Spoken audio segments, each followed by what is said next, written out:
तो भाई साहब तुम जो ये मशीन देख रहे हो ये वेट ग्राइंडर मशीन 7 kgs का है। ये अभी सही है, ऑलमोस्ट सही है, थोड़ा सा अलाइनमेंट का इशू है बट सही है।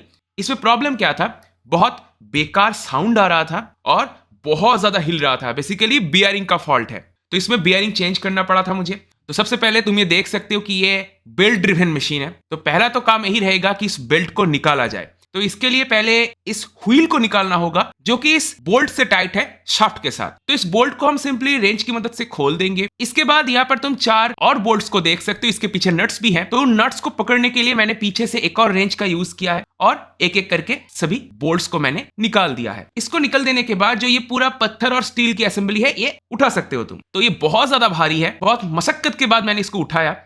इसके बाद यहाँ पर तुम्हें 3 और नट्स मिल जाएंगे जिसको तुम्हें ऑब्वियसली रेंच की मदद से खोलना होगा। तो मैंने पहले ही खोल दिया है, तो इसलिए मैं इनको अभी हाथों से ही खोल रहा हूं। इसके बाद ये जो पूरा मेटल की असेंबली है जो तुम देख रहे हो मैं निकाल रहा हूं, ये तुम्हें बाहर निकालना होगा। यहाँ पर देख सकते हो फिक्स्ड 3 अलग अलग बोल्ट्स हैं जिनको तुम्हें इंटैक्ट रखनी है।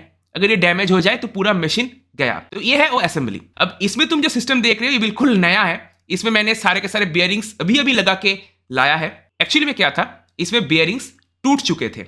तो जैसे कि तुम देख रहे हो एक बियरिंग जो दाईं तरफ है वो ऑलरेडी खराब है, बहुत ज्यादा जैम हो चुकी है, और दूसरा बियरिंग की आधे से ज्यादा बॉल्स ही नहीं था। और नए बियरिंग्स को फिट करने से पहले ये है वो पूरा असेंबली। अब तुम कह सकते हो मैंने इस सॉकेट से उस शाफ्ट को निकाला कैसे। मैंने खुद से नहीं निकाला, मैंने इसको लेके लेथ चला गया था।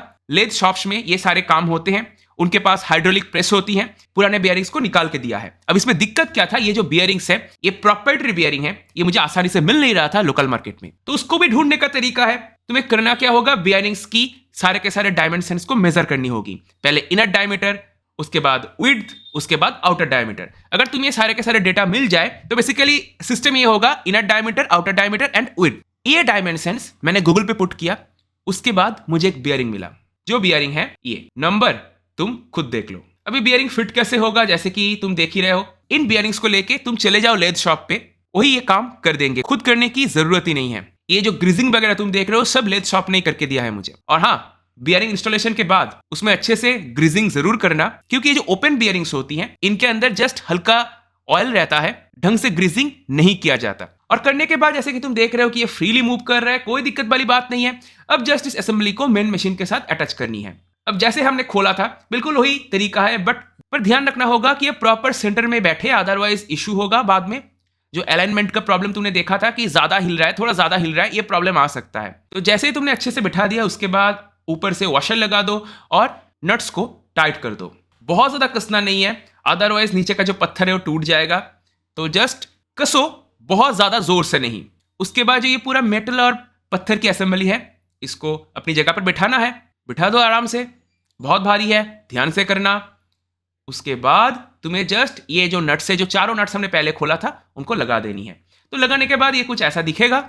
इसके बाद एक और दिक्कत आ गई। जैसे हमने हाइड्रोलिक प्रेस की मदद से शाफ्ट को निकाला था और इसकी जो शाफ्ट है, जो आयरन इसमें यूज हुई है वो काफी सॉफ्ट है। तो हाइड्रोलिक प्रेस की दबाव से ये थोड़ा सा डिफॉर्म हो गया है, उसकी वजह से ये जो व्हील है ये लग नहीं रहा है। तो मैंने क्या किया, ग्राइंडर की मदद से उसको थोड़ा बहुत घिस दिया। तो काफी सारा घिसना पड़ा था भाई, बट यहाँ पर मैंने उतना दिखाया नहीं। तो एनीवे, घिसने के बाद व्हील आराम से सेट हो गया। उसके बाद मैंने जस्ट इसकी जो बोल्ट है उसको टाइट कर दिया और साथ ही बेल्ट को भी मैंने लगा दिया। अब जैसे कि तुम देख ही रहे हो मशीन प्रॉपरली वर्क कर रहा है, अच्छे से घूम रहा है। थोड़ा सा अलाइनमेंट का प्रॉब्लम है, जैसा मैंने तुम्हें बताया, वो मैंने बाद में फिक्स भी कर दिया है। वो मैंने वीडियो में और दिखाया नहीं। अभी के लिए इतना ही। ऐसे ही और रिपेयरिंग वीडियोस देखने के लिए इस वीडियो को लाइक करो, चैनल को सब्सक्राइब करो। Bye bye.